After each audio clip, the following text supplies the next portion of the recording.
हम लोग पढ़ रहे हैं स्कंद 1 अध्याय 12 श्लोक संख्या 34। तेना संभृत संभारो धर्मपुत्रो युधिष्ठिरः वाजिमेधैस्त्रीभिर्भीतो यज्ञैः समयजत हरिम। सुखदेव गोस्वामी कह रहे हैं उस धन ने, राजा युधिष्ठिर उस धन से जो अश्वमेध यज्ञ के धन है, उससे राजा युधिष्ठिर ने 3 अश्वमेध यज्ञों के लिए सामग्री उपलब्ध कर सके। कुरुक्षेत्र के युद्ध में बाद अत्यंत भयभीत पुण्यात्मा राजा युधिष्ठिर ने इस प्रकार भगवान हरि को प्रसन्न किया। So that's a point there. Srila Prabhupada पॉपट में एक पॉइंट ला रहे हैं कि राजा युधिष्ठिर महाराज को, मैंने पहले बता रहा था, युधिष्ठिर महाराज को जो कुरुक्षेत्र के युद्ध में जो पाप हैं हुए हैं, उनसे अनजाने में धर्म की स्थापना करने के लिए इतने सारे इनोसेंट लोगों को मरना पड़ा, स्त्रियां विधवाएं हो गई, बहुत सारी चीज़ें हुई। युधिष्ठिर महाराज को ये अच्छा नहीं लगा और इसकी कोई ग्लानि नहीं थी उनको, शुरू में थी, मगर धीरे धीरे भीष्म पितामह ने जब इंस्ट्रक्शन दी भगवान के साथ रह के ग्लानि खत्म हो गई, मगर उन्होंने बहाना बनाया कि इस बहाने से मैं हरि को प्रसन्न कर पाऊँ। श्रील प्रभुपाद एक पॉइंट ला रहे हैं कि अगर बाहर से देखा जाए तो युधिष्ठिर महाराज अगर ये पाप करके इतनी ग्लानि में चले गए, जबकि भगवान के ऑर्डर पे युद्ध हुआ है और कुरुक्षेत्र के धर्म क्षेत्र कुरुक्षेत्र वहाँ पे युद्ध हुआ है जहाँ पर अधर्मियों की हत्या होनी ही चाहिए थी, और भगवान के ऑर्डर पे हो रहा है फिर भी उनको ग्लानि है। सो हम कलयुग में अनजाने में कितने सारे पाप कर रहे हैं बिना भगवान के ऑर्डर के। तो प्रभुपाद लिख रहे हैं हमें कितनी ग्लानि होनी चाहिए कि हम इतने सारे पापों में फंसे हैं। मनु संहिता में लिखा है कि 5 पाप हर व्यक्ति करता है, जाने अनजाने में 5 पाप तो होंगे ही होंगे। आप चाहे कितने ही वेजिटेरियन अपने आप को बोल लो या जैन फूड खा लो, फिर भी 5 पाप तो आप करोगे ही करोगे। वो कौन से हैं? एक तो चलने में कुछ कीड़े मरेंगे, कुछ हत्याएं होंगी, और फिर उसके बाद सांस लेने में, नहीं, उसमें भी हत्याएं होती हैं। फिर उसके बाद क्लीनिंग करने में घर की, उसमें भी कीड़े मरते हैं, दीमक है, कॉकरोच है, क्या करोगे आप, करते ही हो। फिर उसके बाद कपड़े धोने में, उसमें हत्या होती हैं, और 5वां कुकिंग करने में, उसमें भी हत्या होती है। फॉर एग्जाम्पल आप जो वेजिटेबल्स खा रहे हो वो तो उसमें किलिंग तो है ही। सो इन 5 पापों से कोई भी नहीं बच सकता, असंभव है। चाहे कलयुग हो, चाहे त्रेता युग हो, चाहे द्वापर हो, ये मनुष्य योनि में 5 पाप होंगे। अंटिल अदरवाइज आप कोई सन्यासी हो और फल मूल कंद पे जी रहे हो, नहीं, फिर भी कम होगी, बट स्टिल इन्वॉल्व तो होंगे ही होंगे हम। सो और प्लस ये 5 पाप तो होंगे ही होंगे मनुष्य के जीवन में, प्लस और ऐसे इतने सारे पाप हो रहे हैं जो हमें पता भी नहीं, जो हमें पता ही नहीं पाप है, फिर भी पाप हो रहे हैं। फॉर एग्जाम्पल सूर्य उदय के बाद उठना पाप है, लोगों को पता ही नहीं। किसी का आप क्या बोलोगे कि भी तुम सूर्योदय से पहले नहीं उठ रहे, तुम पाप कर रहे हो, कोई मानेगा? कोई भी नहीं मानेगा, कहेगा यार ये क्या बकवास बात है, हम किसी को कौन सा बुरा कर रहे हैं। सो ऐसे कई पाप है जो हमें पता ही नहीं। सो इसलिए, और जो पता नहीं वो तो अनेकों पाप है, क्योंकि हम धर्म का आचरण नहीं कर रहे। जैसे उदाहरण के लिए कल ही मैंने एक वीडियो बनाया था कि अगर आप टॉयलेट जाओ उसके बाद नहाना, अगर नहाओगे नहीं तो पाप है। कहोगे ये क्या है, मैं टॉयलेट मतलब यूरिन नहीं, टॉयलेट जाओगे उसके बाद अगर आप नहाओगे नहीं तो पाप है। अब आप कहोगे ये क्या है, ये क्या है, ये कुछ नहीं है, ये लॉ है। अगर आप किसी देश में जाओगे, आपको नियम नहीं पता, तो आपको सज़ा मिलेगी। जैसे फॉर एग्जांपल अगर आप अमेरिका में जाओ, अमेरिका में अगर आप लेफ्ट हैंड ड्राइव कर रहे हो और लेफ्ट से आप लोगे, आप ओवरटेक करोगे, लेफ्ट से ओवरटेक करोगे, इंडिया में तो कर लेते हैं, नहीं, लेफ्ट से ओवरटेक करोगे आप पे फाइन हो जाएगा। कहोगे यार इंडिया में ऐसा चलता है, नहीं वहाँ पे नहीं चलता। आपको मुझे नहीं पता, वेल आपको नहीं पता तो क्या कर सकते हैं। अब मैं एक बार अमेरिका में था, कहाँ पता नहीं कहाँ था, सिंसिनेटी में था, कहाँ था भूल गया मैं। तो वहाँ पे जो हम गाड़ी में जा रहे थे, तो हम सोसाइटी से निकले गाड़ी लेकर, ऐसे गेट से नहीं होता, सोसाइटी के गेट से निकले और मुड़ गए, वहाँ पुलिस वाले ने रोका, वहीं पे खड़ा हुआ था। तो उसने कहा कि सो व्हाट्स हैपनिंग, तो हमने कहा कि क्यों रोका है। तो उसने कहा कि आपने जब गाड़ी निकाली गेट से तो आपने इधर और उधर नहीं देखा। मैं देख रहा था तुम्हें। That's a law. उसने कहा रूल है, जब आप गाड़ी निकालो तो आपको इधर भी देखना है उधर भी देखना है, तब जाके मोड़नी है। वहाँ बहुत स्ट्रिक्ट है, पुलिस वाले बहुत ज़्यादा स्ट्रिक्ट है वहाँ, बस हम नोट करते हैं। सो आपका हमें नहीं पता, वेल जिस देश में वहाँ के नियम है, ऐसे इस ब्रह्मांड के कुछ नियम है, आप तोड़ नहीं सकते। आप तोड़ोगे तो वो पाप है। सो कहीं पाप तो हमें पता ही नहीं, क्योंकि हम एजुकेटेड ही नहीं है कि वो पाप है। सो खाना खाने के बाद हाथ और पैर नहीं धोगे तो पाप है, कुल्ला नहीं करोगे तो पाप है। सो एनीवे, वैसे बहुत सारे रूल्स हैं। सो एनीवे, पॉइंट ये है कि कई पाप तो हमें करने पड़ेंगे, कई पाप अनजाने में हो रहे हैं, हम जानते हैं फिर भी हो रहे हैं, हम जानते हैं फिर भी करते हैं। और जैसे आपके कपबोर्ड में दीमक लग गई, आप मारते हो नहीं, आपको पता है, बट फिर भी क्या करोगे, आपको पूरा घर ही खा जाएगी। और कई पाप जो हैं वो आपको पता ही नहीं जो कर रहे हो। सो इसीलिए अगर युधिष्ठिर महाराज को ग्लानि हो रही है तो हमें कितनी ग्लानि होनी चाहिए। इसलिए भक्ति विनोद ठाकुर और जितने भी आचार्य हैं वो अपने सॉन्ग्स में लिख रहे हैं कि भगवान मैं बहुत बड़ा पापी हूँ। इसलिए जब हम सोते हैं तो हम एक मंत्र बोलते हैं, बोलना चाहिए, मतलब मंत्र बोलें या एक आइडिया होना चाहिए माइंड में। हम मंत्र बोलते हैं, अपराध सहस्त्राणि क्रियन्ते अहर्निशम मया। उसके बाद क्या है, क्रियन्ते अहर्निशम मया, हाँ क्या, नहीं, क्षमस्व मधुसूदना। सो इस बीच में एक लाइन है कि मैं करोड़ों अपराध कर रहा हूँ भगवान, करोड़ों पाप कर रहा हूँ दिन में, अहर्निशम दिन रात मैं करता रहता हूँ, मुझे पता भी नहीं क्या है, इसलिए क्षमस्व मधुसूदना, मधुसूदन हे कृष्ण मुझे क्षमा कर दीजिए। So that's the whole point there. इसलिए भक्ति में दो चीज़ें बहुत इंपॉर्टेंट हैं, युधिष्ठिर महाराज से सीखने को मिल रहा है। पहली चीज़ है ग्लानि होना। ग्लानि मतलब क्या कहेंगे, हाँ पश्चाताप, ये कह सकते हो।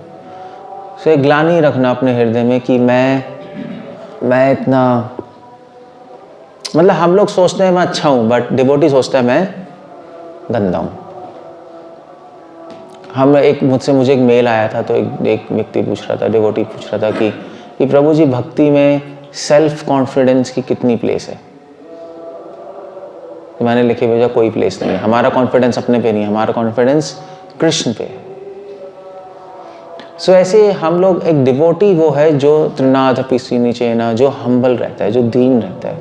दीनता का मतलब है हमेशा याद ये रखना कि मैं अच्छा नहीं हूँ, मैं बुरा हूँ, मैं करोड़ों पाप करोड़ों अपराध करते रहता हूँ। अच्छे तो केवल कृष्ण है जो हम पे कृपा करके हमें इन सारी चीज़ों से बचा लेते हैं। सो अगर ये ग्लानि रहेगी हृदय में, अगर हम इस तरह से अपना मूड रखेंगे, हमारा मूड ये होना चाहिए, कि भगवान मैं करोड़ों दोषों से भरा हुआ हूँ और करोड़ों अपराधों से भरा हूँ, करोड़ों पापों से भरा हूँ, करोड़ों जन्मों में पता नहीं मैंने क्या क्या कर रखा है। जब वल्लभ संप्रदाय में दीक्षा होती है तो वहाँ पे बोलना पड़ता है गुरु के सामने कि मैंने करोड़ों जन्मों से करोड़ों पाप किए हैं, अब मैं भगवान की शरण में आ रहा हूँ। ये बोलना पड़ता है ब्रह्म संबंध जब लेते हैं वहाँ। सो ये जब तक नहीं होगा मूड हमारा, तब तक हम भगवान की शरण में नहीं जाएंगे पूरी तरह। तभी तो कृष्ण कह रहे हैं सर्वधनान् परित्यज्य माम एकाम शरणं व्रज अहम त्वं सर्व पापेभ्यो। अब आप मान ही नहीं रहे अपने आप को पापी और अपराधी, तो फिर भगवान की शरण क्यों जाओगे? आप कहोगे मैं तो अच्छा हूँ, I am a good man, मुझे क्या ज़रूरत है भगवान की शरण लेने की, मैं ठीक तो कर रहा हूँ। इसलिए फर्स्ट स्टेप है, उपनिषद और छांडिक उपनिषद में भी लिखा है, फर्स्ट स्टेप है ये समझना कि मैं कर्मों के बंधन में हूँ। क्यों हूँ? अपनी मूर्खता से। I am a foolish man, मुझे कुछ भी नहीं आता, मुझे धर्म की शिक्षा नहीं है, धर्म का शब्द भी नहीं पता हमें। प्रबोधानंद सरस्वती लिख रहे हैं कि मैं अस्पृश्य हूँ, अदृश्य हूँ, मुझे छूना भी नहीं चाहिए, मैं इतना घटिया हूँ। हरिदास ठाकुर के पास जब चैतन्य महाप्रभु मिलने आते थे और चैतन्य महाप्रभु आलिंगन करने आते थे, हरिदास ठाकुर दूर भाग जाते थे, कहते थे महाप्रभु मुझे मत छूइए, मैं बहुत बड़ा पापी और अपराधी हूँ। सनातन गोस्वामी आए, उनको भी आलिंगन करना आता, सनातन गोस्वामी ने कहा मुझे मत छूइए। महाप्रभु बहुत खुश थे उनकी दीनता से। So that's the whole idea. हम यहाँ पे बैठे हैं सब वैष्णवों के साथ, तो हमें सोचना, हमें क्या सोचना चाहिए? मैं पर्सनली सोचना चाहिए नहीं मैं तो बहुत बेकार इंसान हूँ, मगर भगवान की कृपा से मैं यहाँ पे बैठा हूँ। भगवान कितने महान है कि उन्होंने अपने घर में मुझे थोड़ी सी जगह दी है। ये जब तक मूड नहीं होगा तब तक भगवान की शरण हम पूरी तरह ले सकते हैं, संभव है। तब तक हम सदा कीर्तन हरि नहीं कर सकते। युधिष्ठिर महाराज से सीखने को मिल रहा है। युधिष्ठिर महाराज का मूड था, इसलिए युधिष्ठिर महाराज ने सोचा कि मुझे हरि को प्रसन्न करना चाहिए। श्रील प्रभुपाद लिख रहे हैं कि इतने सारे पाप हो रहे हैं, इतने सारे पाप, हमें पता भी नहीं हमें कि पाप होता क्या है। इस कंडीशन में करें क्या? कई पाप तो करने पड़ेंगे आपको कलयुग में, फोर्स्ड हो आप, तो क्या करोगे? जैसे बिजनेस में झूठ बोलना ही पड़ेगा आपको, कुछ नहीं कर सकते आप। सो कई पाप करने भी पड़ते हैं। सो क्या करें? तो इसलिए कलयुग में एडवाइस है कि यज्ञ संकीर्तन प्राय अजंती तुम्हें दशा। युधिष्ठिर महाराज ने सोचा मैं यज्ञ करूंगा, अश्वमेध यज्ञ। मगर श्रील प्रभुपाद लिख रहे हैं मगर कलयुग में तो अश्वमेध यज्ञ कर नहीं सकते, क्योंकि अश्वमेध यज्ञ कहाँ करोगे? घोड़ा कहाँ से लाओगे, कहाँ भेजो? मतलब ऐसा नॉनसेंस है। सो वो हो ही नहीं सकता। ना घोड़े वोड़े का सिस्टम, ना ब्राह्मण है, ना सोना है, कुछ है ही नहीं, वो हो ही नहीं सकता। सो अश्वमेध यज्ञ तो आउट ऑफ क्वेश्चन है, ना आप राजा हो ना कुछ हो। मगर कोई ना कोई यज्ञ करना चाहिए, क्योंकि यज्ञ अर्थात कर्मण्यत्र लोकोयम कर्म बंधना। इसलिए शास्त्रों में लिखा है कि गृहस्थों को चैरिटी देनी चाहिए। चैरिटी समझते हैं ना आप लोग? दान देना चाहिए। दान देने से गृहस्थ लाइफ में जो पाप हो रहे होते हैं जाने अनजाने में, वो कट जाते हैं। महाभारत में लिखा है। इसलिए हर गृहस्थ की ड्यूटी है दान देना। अब ऑफ कोर्स मतलब दान बहुत बड़ा टॉपिक है, बट दान भगवान और वैष्णवों को देंगे नहीं, इधर उधर तो इनडिस्क्रिमिनेटली तो लेंगे नहीं। इसलिए जो कॉन्ग्रीगेशन है वो कंट्रीब्यूट करती है प्रीचिंग मिशन में, करती है नहीं करते हैं आप लोग? तो उससे क्या होता है? उससे ऐसा नहीं है कि आप भगवान पे एहसान कर रहे हो कि बेनिफिट मंदिर चलाने के लिए ज़रूरी होते हैं फंड्स, बट उससे आपको बहुत फ़ायदा हो रहा है कि अनजाने जाने में जो पाप कट रहे हैं वो भगवान को दान देने से, वैष्णवों को दान देने से वो कट जाते हैं। तभी आप देखो जितनी इंडिया में जितनी भी बनिया कम्युनिटी है उनको पता रहता है नहीं आप दान दोगे तो अच्छा है, नहीं उससे पाप कटेंगे। फिर क्या बनिया कम्युनिटी तो उल्टा भी सोचती है, मतलब एक देंगे तो दो मिलेगा, इसलिए दान देते हैं, उनका आइडिया होता है। But that's not the whole point है। सो कुछ ना कुछ यज्ञ करना, कुछ ना कुछ सैक्रिफाइस करना चाहिए। यज्ञ मतलब क्या है? सैक्रिफाइस। गृहस्थों के लिए ड्यूटी है दान करे, ब्रह्मचारियों के लिए ड्यूटी है कि अपना, ठीक है पैसे तो नहीं है तो अपना समय और अपनी एनर्जी दान करे गुरु के लिए और गुरु के मिशन के लिए। सन्यासियों के लिए दान है कि वो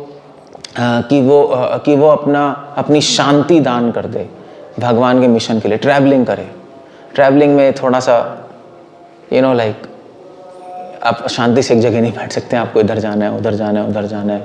और अपना ज्ञान दान करे सबसे बड़ा सन्यासी के लिए। सन्यासी एक्सपीरियंस्ड है, अपना ज्ञान और अपना अनुभव दान करे लोगों के कल्याण के लिए। सो इस तरह से इस तरह से हर आश्रम में कुछ ना कुछ सैक्रिफाइस करनी पड़ती है। बिना सैक्रिफाइस के आप पापों में उलझते जाओगे, उलझते जाओगे, उलझते जाओगे, कटेंगे ही नहीं। और ये तो चलो स्पेसिफिक सैक्रिफाइस है, स्पेसिफिक चीज़ें हैं आश्रम के अनुसार। एक जनरल सैक्रिफाइस भी करनी पड़ती है, वो क्या है? हरि नाम संकीर्तन यज्ञ। हरि नाम यज्ञ, जिसको हम भक्ति कहते हैं, नाम यज्ञ, यज्ञ न नाम जप यज्ञ सस्मी। वो तो सबको करना है, चाहे बच्चे हो चाहे बूढ़े हो, क्योंकि भगवान का नाम लेना सबसे बड़ा सैक्रिफाइस है। भगवान के नाम लेने में हम क्या सैक्रिफाइस कर रहे हैं?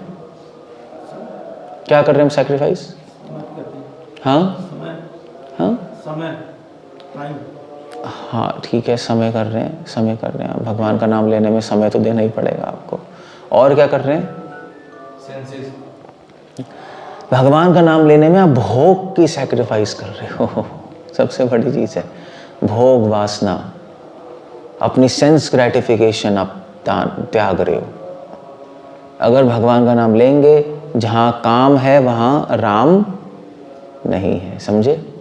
सो हम अपने मन से सारी भोग वासना, इंजॉइंग टेंडेंसी, मैं ये चाहता हूँ, मैं वो चाहता हूँ, सब बंद कर देते हैं और फिर भगवान का नाम लेते हैं।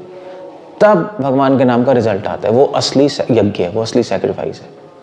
हम अपने भोग वासना की आहुति डालते हैं ये नाम यज्ञ में, संकीर्तन यज्ञ में, तब जाके फिर मन लगता है, अदरवाइज नहीं लगेगा, अदरवाइज मन भागता रहेगा। इसलिए इन मनुष्य जीवन में कुछ ना कुछ हमें यज्ञ करना चाहिए, सैक्रिफाइस करनी चाहिए। अपना समय, अपनी एनर्जी, अपने पैसे, अपनी भोग वासना, बेस्ट सैक्रिफाइस है अपनी भोग वासना छोड़ना। और सबसे मुश्किल है, पैसे तो फिर भी दे सकते हो आप, और एनर्जी टाइम भी दे सकते हो, मगर अपनी भोग वासना कैसे कहेंगे? क्या भोग वासना कैसे कहेंगे? आपको समझ आ रहा है तो? हाँ, अपनी बेकार की इच्छाएं, एंजॉय करने की इच्छाएं संसार में, मैं ये करूँगा, मैं वो करूँगा, ये करूँगी, वो करूँगी, ये सब निस्वार्थ की इच्छाएं नहीं, वो सब हमें छोड़नी पड़ेगी। तब जाके संकीर्तन यज्ञ अच्छी तरह हो सकता है। कैसे छोड़ेंगे? यज्ञ संकीर्तन अपाय जयन्ति ही सुमेधसा। उसके लिए बहुत इंटेलिजेंट होना पड़ेगा। आपको अपनी फालतू की इच्छाएं छोड़ने के लिए इंटेलिजेंट बनना पड़ेगा। अगर आप इंटेलिजेंट नहीं होगे तो इच्छाएं वही की वही बनी पड़ी रहेंगी, वही भोग वासनाएं पड़ी रहेंगी, वही हैबिट्स, भोग वासना मतलब वही गंदी हैबिट्स चलती रहेंगी, छूटेगी नहीं। इंटेलिजेंट, आपको इंटेलिजेंट की क्या ज़रूरत है? वेल इंटेलिजेंस की ज़रूरत है, क्योंकि आप छोड़ नहीं पाओगे। मान लीजिए किसी को सिगरेट की एडिक्शन है, उसको छोड़ना है तो कैसे छोड़ेगा बताओ? कई डिवोटीज़ हैं, डिवोटीज़ नहीं, कहीं कुछ लोग मुझे मिलते हैं, मुझे, मैं वेस्ट में जाता हूँ, तो वेस्ट में कई फॉरेनर्स को ड्रग्स की एडिक्शन है, पीते हैं, नॉर्मल है उनके लिए। मैं वहाँ पे गया था, कहाँ गया था? तो आपका डेनवर में, तो डेनवर में ड्रग्स लीगल है, मैरियाना लीगल है, तो सारे बच्चे पीते हैं।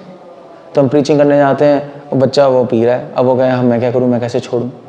चैंटिंग भी कर रहा है मगर छोड़ नहीं सकता, तो कैसे छोड़ेगा? हार्ड वर्क नहीं चलता भक्ति में। भक्ति में क्या चलता है? Smart work. आप हार्ड वर्क करते रहोगे, आप सोचोगे मैं छोड़ दूंगा, नहीं, स्मार्ट वर्क करना पड़ता है। आपको इंटेलिजेंस लगानी पड़ेगी, कैसे छोड़ें। इंटेलिजेंस क्या लगानी है? आप सीनियर से पूछो क्या करें। अगर आपको सिगरेट की आदत है, जो है ड्रग्स भी नहीं आ जाते, तो सीनियर से पूछो, वो बताएंगे हाँ एग्जैक्टली क्या करना है। आप सोचते रहोगे तो नहीं होगा, सोचने से कुछ नहीं होता, नहीं, प्रैक्टिकली कुछ आपकी लाइफ में चेंजेस लाने पड़ेंगे कि जिससे वो चीज़ छूट जाए। यही है ना, प्रैक्टिकली कुछ करना पड़ता है।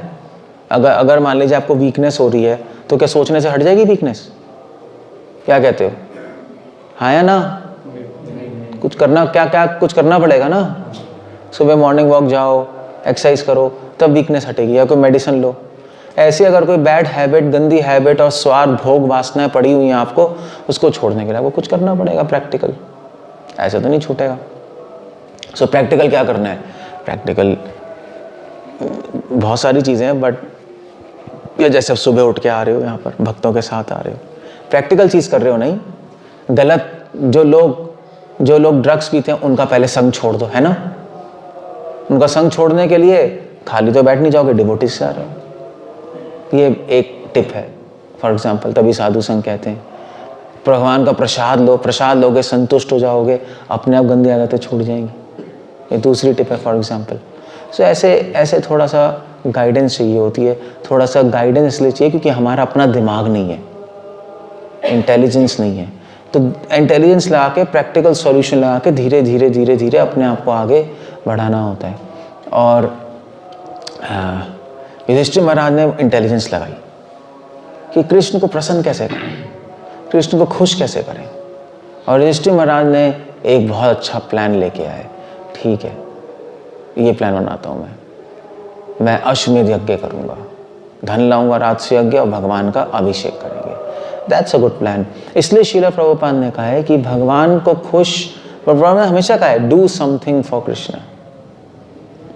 प्रभुपाद ने ये नहीं कहा कि बैठे बैठे भगवान खुश हो जाएंगे, हमें कुछ करना पड़ेगा। जैसे हम नाम लेते हैं माला पे, कुछ कर रहे हैं ना, ऐसे थोड़े ना अपने बेड पे लेटे हैं हे कृष्णा आप खुश हो जाइए, हे कन्हैया, ऐसे नहीं चलता, कुछ करना पड़ता है। अब नाम लेते हो, उसमें मन लगाना है, मेहनत लगेगी। प्रीचिंग करते हैं, सुबह जल्दी उठते हैं, हम आते हैं, कुछ करना होता है। यू हैव टू एक्शन से दिखाना होता है कि भगवान मैं आपको खुश करना चाहता हूँ। बोलने से कुछ नहीं होता। किसी की कोई भी गर्लफ्रेंड सिर्फ बोलने से नहीं बनती। I love you darling, I love you so much, ऐसे नहीं बनती गर्लफ्रेंड। गर्लफ्रेंड भैया कि घुमाने ले जाना है, कुछ खरीद के दोगे, कुछ पैसे करो, खर्च करोगे तब तो गर्लफ्रेंड बनेगी, वरना बोलने से कुछ नहीं होता। सो आप बोलते रहोगे, गाने गाते रहोगे, भजन गाते रहोगे पागलों की तरह। लोग क्या करते हैं, या मंदिर चले जाते हैं, नहीं मतलब ऐसे कई लोग अपने पास लड्डू गोपाल रखते हैं, मंदिर चले जाते हैं, लड्डू गोपाल ची पी थोड़ा सा मक्खन लगा दिया, हो गया, बाकी बस ठीक है, भजन गा रहे हैं कुछ, हाँ हम तो कन्हैया के भक्त हैं, कुछ नहीं, बकवास है, वो हो गया है।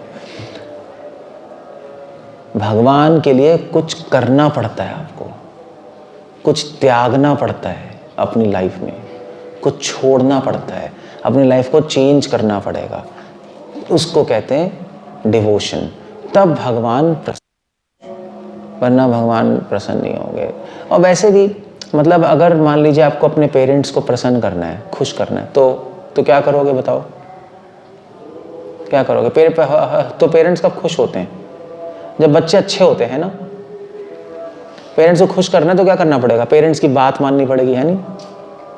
फिर जो कह रहे हैं करोगे, और फिर आप सिगरेट नहीं पियो, शराब नहीं पियो, लपंडरों की तरह घूमो नहीं, तो पेरेंट्स खुश होंगे, चलो अच्छा बच्चा है मेरा, यही कहेंगे ना सबको। फिर रिलेटिव्स को मेरा बच्चा बड़ा अच्छा है, खराब काम नहीं करता, हमारी बात मानता है, ऐसे ही खुश होंगे। ऐसे थोड़े ना कि अपने रूम में आप बंद कर लो और बाहर पोस्टर लगा दो डू नॉट डिस्टर्ब मी, अंदर मत आना, और पेरेंट्स खुश हो जाएंगे। अमेरिका में ऐसे ही है बच्चे पेरेंट बंद करके वहाँ पोस्टर लगा होता है डोंट एंटर। मैं एक बार डिवोटी के घर गया था, वहाँ रहा 3 दिन, पता नहीं कहाँ था, ह्यूस्टन में था, कहाँ था भूल गया। सो वहाँ पे डेनवर में कहीं तो वहाँ पे उनके घर रहा, तो उनकी जो लड़की है तो उसका रूम था, तो उसके रूम के आगे लिखा था डू नॉट डिस्टर्ब। तो मैंने कहा चलो कुछ कर रही होगी, कुछ काम कर रही होगी, पूरे दिन ही लगा पड़ा है फिर उसके पेरेंट अंदर गए तो अंदर से आती है don't come inside, don't disturb me, बंद करके बाहर आ गए। तो मैंने पूछा यार ये क्या है?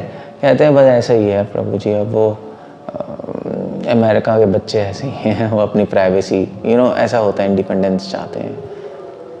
सो ऐसे बच्चों से कैसे खुश होंगे पेरेंट्स, है ना? So that's the whole idea ये है, भगवान के लिए कुछ करना पड़ता है। भगवान को खुश करने, किसी को भी खुश करने के लिए कुछ करना पड़ेगा, सोचने से नहीं होती चीज़ें। और बेस्ट चीज़ क्या कर सकते हो आप? भगवान का नाम ले सकते हो पूरी कंसंट्रेशन के साथ। भगवान का नाम लो अपनी इच्छाएं छोड़ के। मगर भगवान का नाम लेना अपनी इच्छाएं छोड़ के, उसके लिए और चीज़ें करनी पड़ती हैं, क्योंकि ऐसे तो नहीं होगा, है ना? जैसे भी आपको यहाँ से दिल्ली जाना है, गाड़ी से चले जाओ। गाड़ी चलाने के लिए आपको और भी चीज़ करनी पड़ेगी, पेट्रोल भी भरना पड़ेगा। नहीं, आप गाड़ी खरीद के लिए आए, अब हम दिल्ली जाएंगे, हाँ ठीक है, चल ही नहीं रही, अब फिर आप शोरूम में जाओगे, भाई साले तूने गाड़ी क्या दी है, चल ही नहीं रही। कहेगा भाई पेट्रोल भी तो भरना है, उसके तो तुझे पैसे खर्च करने पड़ेंगे, हम थोड़े ना करेंगे। और फिर सर्विस भी करानी पड़ेगी 1000 किलोमीटर्स, कुछ ऐसे होता है ना, वरना ख़राब हो जाएगी गाड़ी। तो आप बोलोगे यार पहले नहीं बताया तुमने, यार पेट्रोल भरना पड़ता है, मैं तो गाड़ी खरीद के लाया है, गाड़ी तो चलनी चाहिए, पहले क्या पता होना चाहिए। सो हम कहते हैं भगवान का नाम लेके भगवान खुश होते हैं, ठीक है, हम नाम लेना शुरू करते हो, फिर हम बताते हैं भाई और भी कुछ चीज़ें करनी है, पेट्रोल भी डालना है, चीज़ें करनी होती हैं, वरना काम नहीं करेगा नाम, भगवान प्रसन्न नहीं होंगे। सो वो तो ठीक है, फिर साधु संग भी लेना है, नहीं शास्त्र भी सुनने हैं, और फिर अपना माइंड भी कंट्रोल करके रखना है, तब जाके चीज़ें धीरे धीरे धीरे धीरे होंगी। हरि प्रसन्न होंगे, हरि प्रीणनम हरि प्रीतिरस्तु, ये संकल्प होता है डिवोटी का। हरि मुझसे प्रसन्न हो, कब कृष्ण मुझसे प्रसन्न होंगे, ये हमारी लाइफ का एम एंड ऑब्जेक्टिव है। हम कृष्ण को प्रसन्न करने के लिए जीवन जी रहे हैं, और भगवान को प्रसन्न करने के लिए आपके विचार, आपके थॉट्स, आपके एक्शंस शास्त्रों के अनुसार होने चाहिए। इस तरह होने चाहिए एक्शंस कि जिससे हमारे क्रियाओं में स्वार्थ नहीं हो, भोग की इच्छाएं नहीं हो, और हम इस तरह एक्शन करें इंटेलिजेंटली कि भगवान और वैष्णव खुश हो। बस दैट्स ऑल, ये करना है। युधिष्ठिर महाराज को भगवान को खुश करने के लिए इतनी बड़ी स्कीम बनानी पड़ी, नहीं मतलब पूरे वर्ल्ड से पैसे लेके आओ, अश्वमेध यज्ञ करो, ये कितना बड़े बड़े अरेंजमेंट युधिष्ठिर महाराज को कृष्ण को प्रसन्न करने चले। तो अगर युधिष्ठिर महाराज को इतने बड़े बड़े अरेंजमेंट करने हैं, तो हम थोड़ा सा अरेंजमेंट नहीं कर सकते अपनी लाइफ में, थोड़ा चेंज नहीं कर सकते? दैट्स ऑल, इसको कहते हैं भक्ति। बस। हरे कृष्णा। कुछ बोलना है, कुछ कहना है? श्रील प्रभुपाद की जय।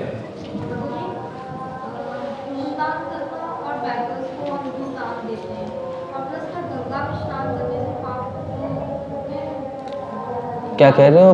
बेगर्स को दान देते हैं?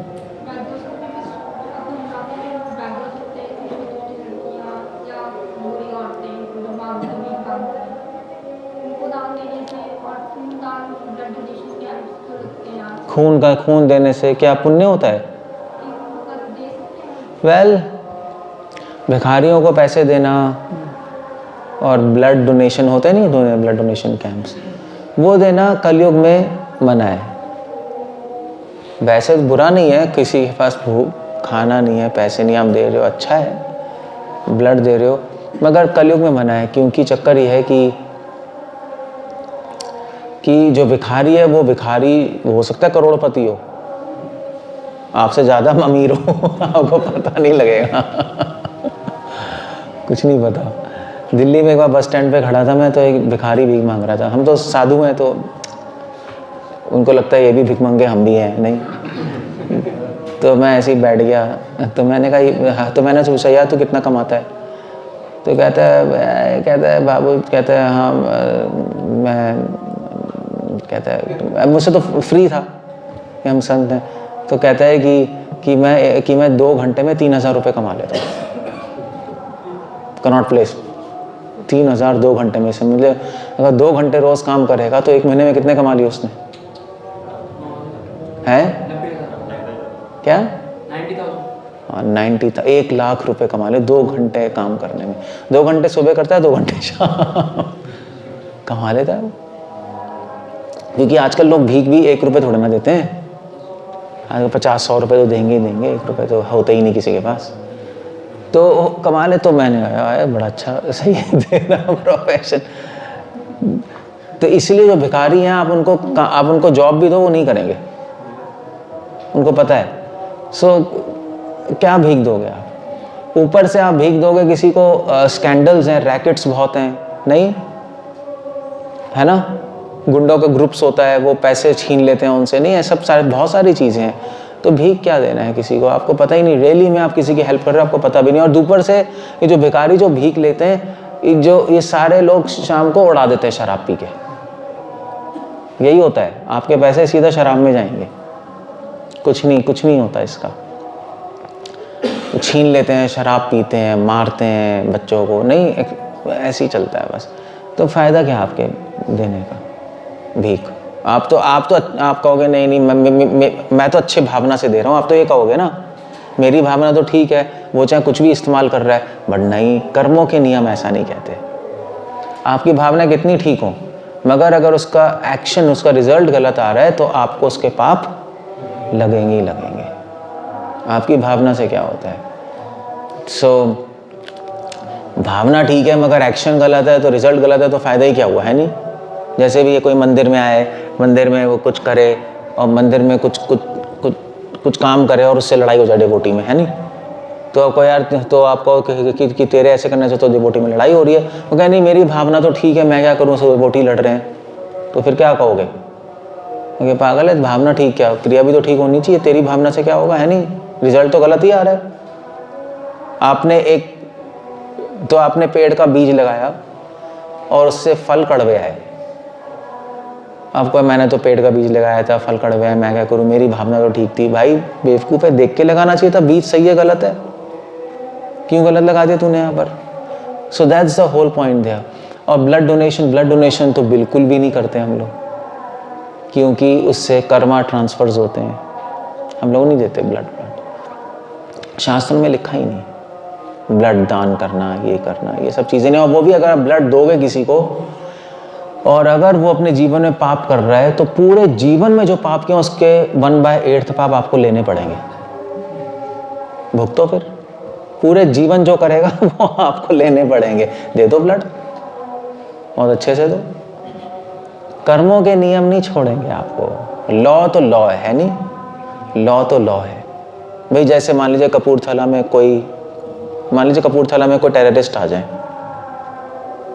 बंदूक चलाने और आपने अपनी बंदूक से भून दिया, तो आपको जेल होगी नहीं होगी? क्या होगा? हैं? आपको, मैंने तो टेररिस्ट को मारा, मैंने तो कपूरथला वालों को बचाया है, फिर भी आपको जेल हो जाएगी, क्योंकि आपका काम नहीं है। आपको पुलिस को इन्फॉर्म करना चाहिए। आप कैसे मार सकते हो पिस्तौल लेकर किसी को? आप आपके घर में आए तो डिफेंस कर सकते हो, वो घूम रहा है सड़क पे, थोड़ी ना जाके उसको मार दोगे। मेरी भावना तो अच्छी थी, भावना क्या भाई, आप नहीं कर सकते। एक्चुअली तो मैंने बचपन में एक मूवी भी देखी थी, उसमें था आपको नाना पाटेकर, पता है ना आपको? पता है? तो वो एक्चुअली आर्मी का मेजर था, आपने देखी होगी शायद, मुझे आर्मी का मेजर था। तो कुछ गुंडे थे तो उसने उनको मार दिया, फिर उस पर कोर्ट केस हो गया। तो कोर्ट जज ने कहा कि भाई तू आर्मी का मेजर है, तूने कैसे मारा? उसने कहा कि ये तो क्राइम हो रहा है इतना ज़्यादा। तो उसने कहा तुम, आर्मी का काम नहीं है मारना, पुलिस का काम है। आर्मी है, तुम बॉर्डर पे कर सकते हो, सिटी में नहीं कर सकते। क्लियर हो गया? तो उस पर वो केस वो हो गया था, जो भी हुआ। But that's a point there. So आप ब्लड डोनेशन दोगे, फिर उसके भुगतो फिर। सो सिर्फ भावना से नहीं होता, इसलिए इंटेलिजेंटली काम, इसलिए आपको लॉज ऑफ कर्मा पता होना चाहिए कैसे चलेंगे। सो पुण्य कुछ नहीं है, पाप में और फंस जाएंगे हम। इसीलिए मैंने मेडिकल फील्ड छोड़ा था क्योंकि मैं हॉस्पिटल में था, हॉस्पिटल में इतने सारे पेशेंट्स को ट्रीट करते थे हम।